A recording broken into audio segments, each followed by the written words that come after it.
뉴욕 일원에 사실상 올겨울 첫눈이 내렸습니다. 금요일에는 또 다른 눈 폭풍이 예보되고 있습니다.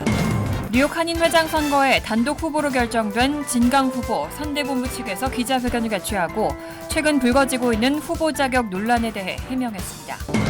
서로 다른 시의원을 임명하면서 대립하던 팰리세이드 팍의 대결 구도에서 법원이 민석준 의원의 손을 들어줬습니다. 대도시들의 아파트 월세가 5년 만에 처음으로 6개월 연속 하락했습니다. 20억 4천만 달러의 사상 최고 당첨금으로 화제를 모은 지난해 11월 파워볼 복권을 두고 소송이 벌어지고 있습니다. 이상은 이 시각 주요 뉴스입니다.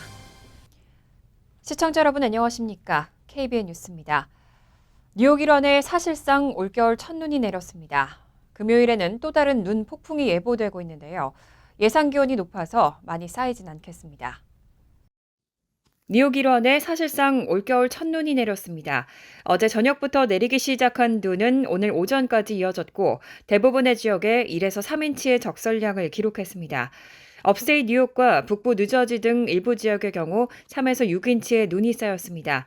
퀸즈 플러싱 기준으로는 오늘 오후 1시까지 기상주의보가 발령되면서 최대 4인치의 눈과 최대 시속 35마일의 돌풍이 예보되기도 했습니다. 한편 밤새 내린 눈으로 아침 출근길 어려움을 겪기도 했습니다. 다만 다행히 도심 지역은 기온이 영하로는 내려가지 않으면서 빙판길 등 피해는 없었습니다. 낮 기온이 화씨 40도 가까이 올라가면서 대부분의 지역에 쌓인 눈은 빠르게 녹았습니다. 하지만 오늘 밤과 내일 아침 최저 기온은 다시 영하권으로 내려가기 때문에 미끄러운 도로가 예상됩니다. 내일과 모레는 맑은 날씨가 예상되지만 금요일에는 또 다른 폭풍이 예보되고 있습니다. 금요일 밤부터 대부분의 지역에 비가 내릴 것으로 보이고 지역과 시간에 따라 눈이 섞여서 내리는 곳도 있겠습니다. 다만 금요일 최고 기온은 40도가 예상돼 눈이 쌓이지는 않을 것으로 보입니다. 눈과 비는 토요일 오후부터 그칠 것으로 예상됩니다. 한편 뉴욕시는 어제까지 올 겨울 들어 센트럴파크 기준으로 0.1인치 이상 눈이 쌓이지 않는 날씨가 이어졌습니다. 지금까지 뉴욕시에서 가장 늦은 첫눈 기록은 1973년 1월 29일을 경신했습니다. 뉴욕 한인회 선거 관련 소식입니다. 오늘은 진강 후보 선대본부 측에서 기자회견을 개최하고 시민법정 등 한인사회를 분열시키는 행위를 중단할 것을 요구했습니다. 진강 후보는 정해진 원칙에 따르고 있다면서 예정된 총회를 통해 평가받겠다고 밝혔습니다. 지한샘 기자가 보도합니다. 제38대 뉴욕 한인회장 선거의 단독 후보로 결정돼 총회 인준을 앞두고 있는 강진영 후보가 최근 불거지고 있는 후보 자격 논란에 대해 해명하는 시간을 가졌습니다. 강 후보는 이번 선거에 출마하며 모든 규정과 회칙을 준수했고 적법한 절차에 따라 후보로 결정된 것이라고 말하고 상대 후보 측에서 제기하고 있는 불공정 시비는 억지 주장이며 오히려 한인 사회를 분열시키고 있다며 즉각 멈출 것을 당부했습니다. 낙마한 상대 후보와 캠프에게 유고합니다. 한인회 법과 기관을 존중하여 주십시오. 그리고 시민 법정으로 동포 사회를 혼란에 들게 하지 마세요. 강 후보 측은 현재 회칙은 강 후보에게 유리하게 적용하기 위해 최근 만들어진 것이 아니고 상대 후보 측은 부적격 판정을 받은 후에야 회칙이 잘못됐다는 주장을 하고 있다며 시민법정이라는 이름하에 억지 여론몰이를 시도하는 등 한인사회 판단력을 흐리는 시도를 하고 있다고 말했습니다. 정관 및 회칙 수정을 마치 어느 특정 후보를 위해 수정 또는 개정하였다는 김광석 씨의 측의 주장은 전혀 근거 없는 사실이며 이미 28대 전직 회장님 때부터 적용되어 온 정관에 준한 것입니다. 강 후보는 이번 주 토요일 예정된 총회를 통해 한인사회 평가를 받겠다는 주장입니다. 한인사회 일각에서 제기하고 있는 총회 연기나 총회 장소 변경 등은 가능한 일이 아니라며 지금 정해진 원칙을 바꾸는 일은 오히려 더 큰 혼란을 가져올 수 있다는 입장입니다. 그 총회는 민주적인 과정입니다. 다시 말하자면 강진영 후보를 반대하신 사람들은 나타나서 투표하실 수도 있고 이미 정해진 규칙과 법을 변경시키는 것이 오히려 그것이 우리 공동체를 혼란스럽게 만듭니다. 강진희 후보가 투표를 받고 하면 토요일 날에 그 법과 절차를 다 따라서는 혼란이 없을 겁니다. 강 후보의 인준을 결정하는 뉴욕 할인회 총회는 이번 주 토요일 정오 뉴욕 맨해튼 변호사협회 강당에서 진행될 예정입니다. KBN 뉴스 지한샘입니다. 서로 다른 시의원을 임명하면서 대립하던 팰리세이드 파크의 대결 구도가 일단락됐습니다. 어제 법원은 민석준 의원의 손을 들어줬습니다. 첫 의회에 참석한 민 의원은 주민을 위해서 봉사하겠다는 소감을 밝혔습니다. 공석이던 뉴저지 팰리세이드 파크 타운 시의원 자리는 결국 민석준 씨에게 돌아갔습니다. 버겐 카운티 법원 피터 가이거 판사는 어제 타운의 민주당 위원회와 시의회가 각각 임명한 시의원 자격에 대한 심리에서 1월 1일 폴김 시장 취임 이후 3일 열린 타운의회에서 3명의 후보를 추천한 절차에 문제가 없으며 반면 1월 31일 신디 페레라와 박재관, 스테파니 장 의원이 강행한 원래 회의는 성원이 되지 못해 법적 효력이 없다고 판결했습니다. 따라서 지난 2월 1일 타운 민주당 위원회에서의 결정에 따라 선서한 민석준 의원에게 타운의 시의원 자격이 있다고 결정했습니다. 법원의 판결에 따라 민석준 의원은 어제 열린 타운 의회를 참석으로 공식 시정 활동을 시작했습니다. 민 의원은 첫 의회에 앞서 소감으로 주민들을 위해 봉사하는 시의원이 되겠다고 밝혔습니다. 우선 임명된 시의원 자리로서 어렵게 여기까지 오고 또 얻은 자리라 생각하고 공정한 행정 그리고 또 겸손한 마음으로 항상 임하는 그런 시의원 되도록 하겠습니다. 시의원에 취임한 민석준 의원은 임기는 폴킴 시장의 시의원 남은 임기인 올해 말까지이며 따라서 시의원 임기를 이어가려면 올해 11월 선거에 출마해 승리해야 합니다. 대도시들의 아파트 월세가 5년 만에 처음으로 6개월 연속 하락했습니다. 또 올해는 37년 만에 최대 규모의 신규 아파트 공급도 예상되고 있는 만큼 월세 하락세가 당분간 지속될 거란 전망이 나옵니다. 부동산 사이트 아파트먼트 리스트가 집계하는 미 52개 주요 대도시의 아파트 월세 중간값이 1월 1,338달러로 전월의 1,343달러보다 내리면서 6개월간 3.5% 하락했습니다. 아파트먼트 리스트는 이렇게 6개월 연속해서 월세가 하락한 것은 5년 만에 처음이라고 전했습니다. 또 아파트 공실률도 지난해 가을 이후 늘어나고 있는 것으로 조사됐습니다. 앞서 2020년 말 코로나19 백신이 도입된 이후 억눌렸던 부동산 수요가 폭발하면서 아파트 월세는 지난 2년간 25% 급등했습니다. 하지만 최근의 월세 하락세는 대기업 등에서의 감원 우려가 커지면서 세입자의 임대료 부담이 소득으로 감당할 수 있는 한계를 넘어섰다는 걸 시사한다는 분석입니다. 부동산 데이터 업체 코스타그룹은 특히 올해 1986년 이후 최대 규모인 신규 아파트 50만 채가 공급되면서 아파트 임대 시장을 강타할 것으로 전망했습니다. 주택 매물이 거의 없는 지역에서도 신규 아파트 공급으로 세입자들이 선택할 수 있는 폭이 넓어지면서 집주인들이 지난해 초처럼 월세를 추가로 인상하기는 쉽지 않을 것으로 예상됩니다. 실제로 1월 세입자들의 임대차 계약 갱신 비율은 같은 달 기준으로 2018년 이후 가장 낮은 수준인 52%로 떨어졌습니다. 다만 월세는 최근 하락세에도 코로나19 대유행 이전과 비교하면 여전히 20에서 30% 높은 수준입니다. 구인난과 임금 상승이 이어지면서 국내 총생산에서 노동자들의 근로소득이 차지하는 비중이 44%로 늘었습니다.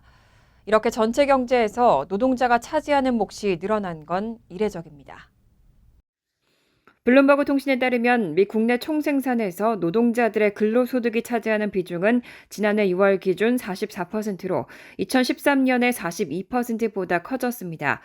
지난 수십 년 동안 저금리에 힘입은 증시 호황과 기업 성장의 과실은 상당 부분이 기업 고위 경영진이나 투자자들에게 돌아갔고 많은 저임금 노동자들은 상층의 소득 증가를 따라가지 못했습니다.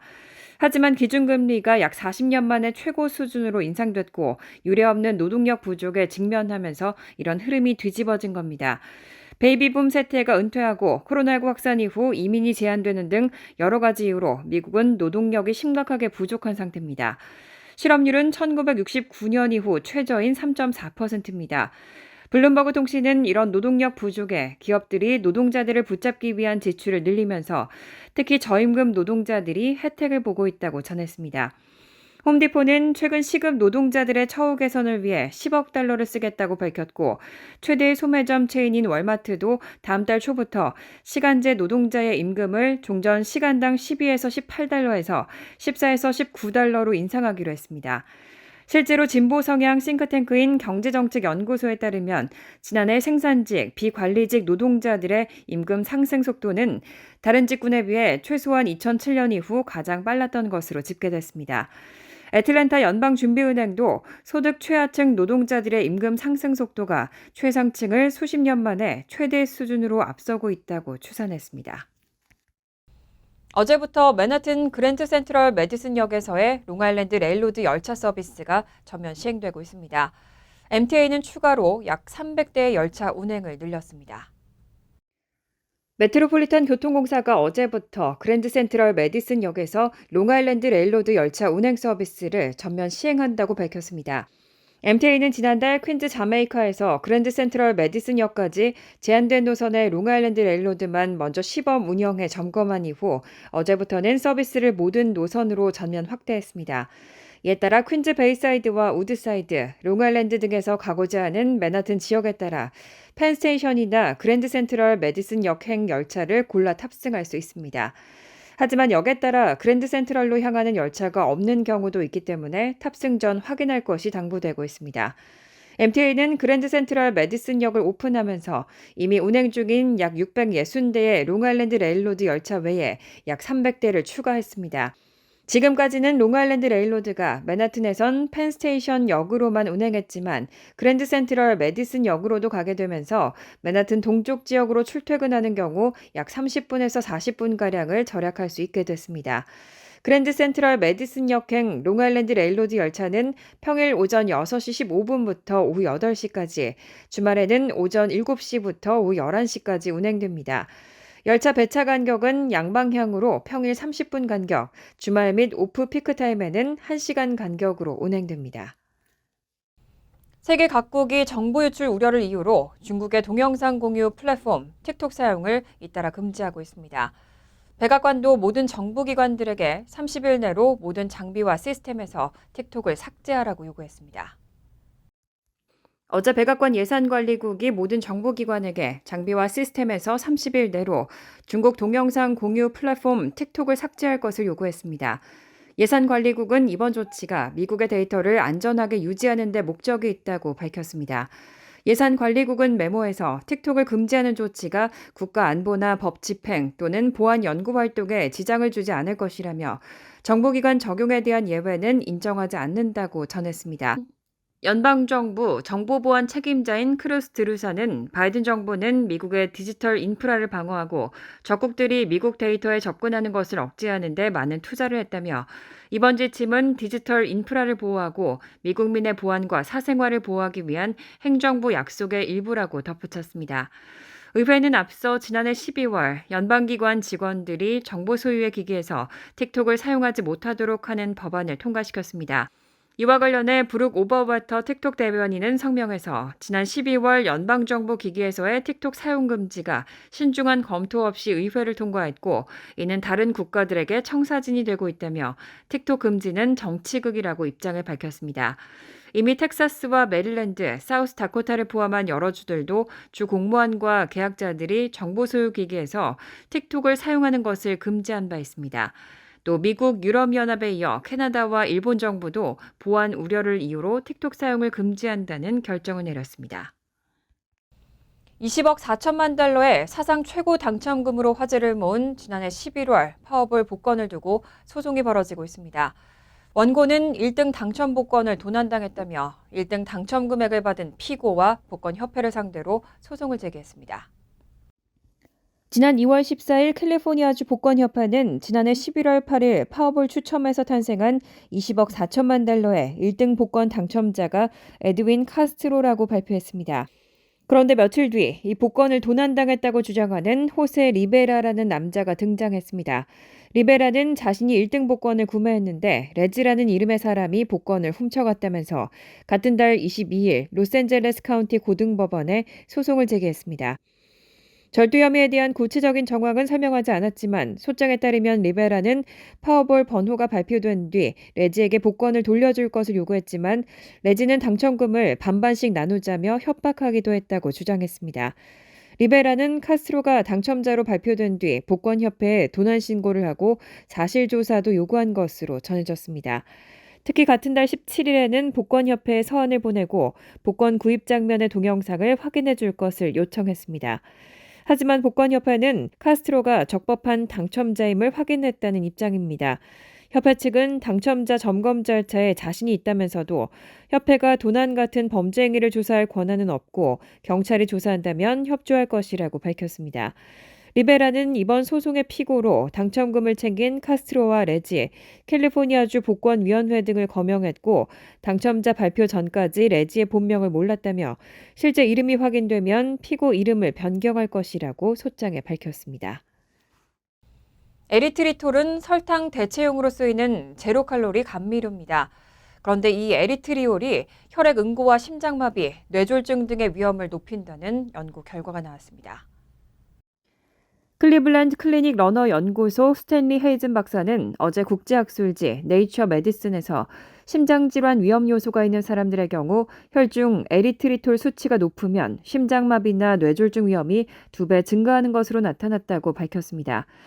헤이즌 박사는 혈중 에리트리톨 수치가 상위 25%인 사람들은 심장마비나 뇌졸중 위험이 하위 25%보다 2배 높았다며 이것은 당뇨병 같은 강력한 심장병 위험 요소와 맞먹는 것으로 적지 않은 위험이라고 말했습니다.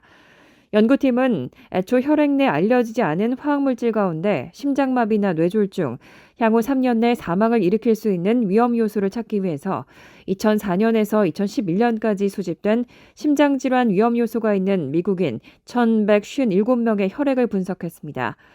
헤이즌 박사는 이 과정에서 심장 질환에 큰 역할을 하는 것으로 보이는 물질 하나를 발견했고 이후 분석에서 이 물질이 감미료인 에리트리톨로 밝혀졌다고 말했습니다. 연구팀은 이 결과를 검증하기 위해 미국인 2,100여 명과 2018년까지 유럽에서 수집된 833명의 혈액을 추가로 분석했고 모든 집단에서 높은 혈중 에리트리톨의 수치가 심장마비나 뇌졸중, 3년 내 사망 위험과 관련이 있다는 사실을 확인했습니다. 또 연구팀은 이어진 동물 실험에서 에리트리톨이 혈전증을 증가시키거나 혈액 응고를 유발한다는 사실을 발견했습니다. 혈전이 떨어져 나와 혈관을 타고 심장으로 이동하면 심장마비를, 뇌로 흘러가면 뇌졸중을 일으킬 수 있습니다.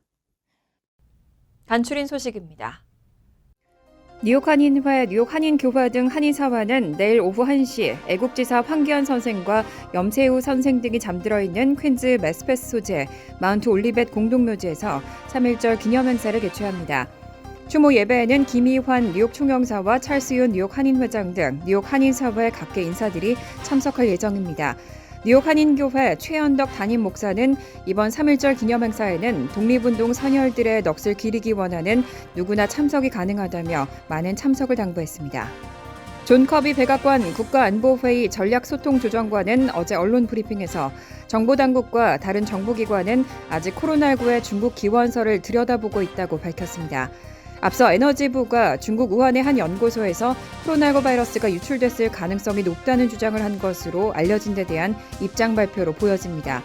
존 커비 조정관은 현재 미국 정부 내에서는 정확히 코로나19 바이러스가 어떻게 생겨났는지에 대한 의견이 일치되지 않았다며 만약 우리가 국민과 의회에 보고할 만한 자료를 가지고 있다면 우리는 그것을 밝힐 것이라고 전했습니다. 필 머피 뉴저지 주지사는 주정부 새 예산안 발표를 앞둔 지난 24일 트위터를 통해 트랜짓 요금을 동결하겠다는 입장을 밝혔습니다. 주지사의 제안이 주의회에서 받아들여지면 2023-2024 회계연도 동안 뉴저지 트랜짓 요금 인상은 없게 됩니다. 뉴저지 트랜짓 요금은 지난 2015년 이후 동결되고 있고 머피 주지사가 취임한 2018년 취임 후 6년간 단 한 번도 요금을 올리지 않았습니다. 뉴저지 트랜짓 요금 유지를 위해 연방정부 지원금 등이 쓰일 것으로 보입니다. 시에나 칼리지가 어제 발표한 여론조사 결과에 따르면 뉴욕 주민의 62%는 현재 $4 35센트인 담배세를 $5 35센트로 $1 올리는 호컬 주지사의 계획에 찬성한다고 답했습니다. 반대는 33%에 그쳤습니다. 또 최저임금 인상을 인플레이션과 연동하려는 호컬 주지사의 계획에도 70%가 찬성하는 것으로 조사됐고 음주운전 퇴치를 위해 음주운전 혈중 알코올 농도를 현 0.08%에서 0.05%로 0.03%포인트 낮추려는 주의회의 방안에 대해서도 62%가 찬성하는 것으로 나타났습니다.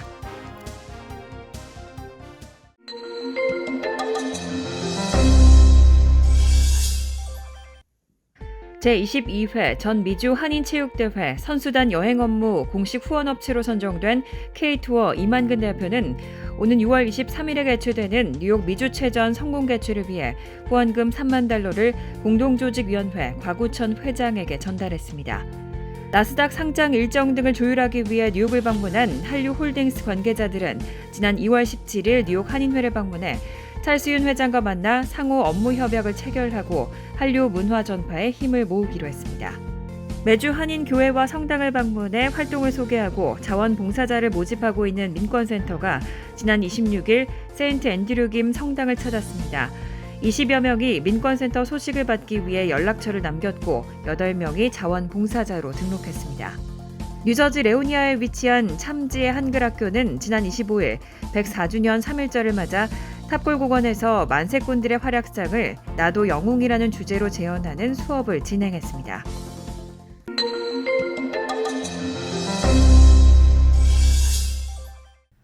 환율과 증권 소식입니다.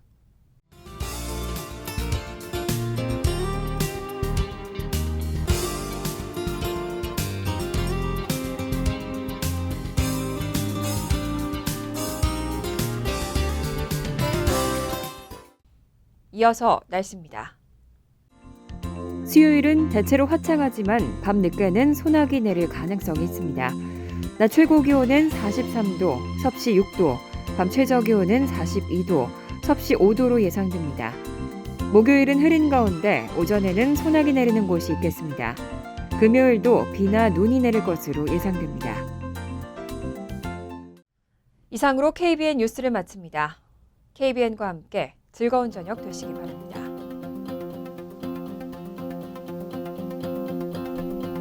미 동부 최대 한인방송 KBN이 제작하는 KBN 뉴스는 웹사이트 mykbn.com 그리고 유튜브와 페이스북에서 다시 보실 수 있습니다. 좋아요, 구독, 알림 설정은 뉴스 제작에 큰 도움이 됩니다.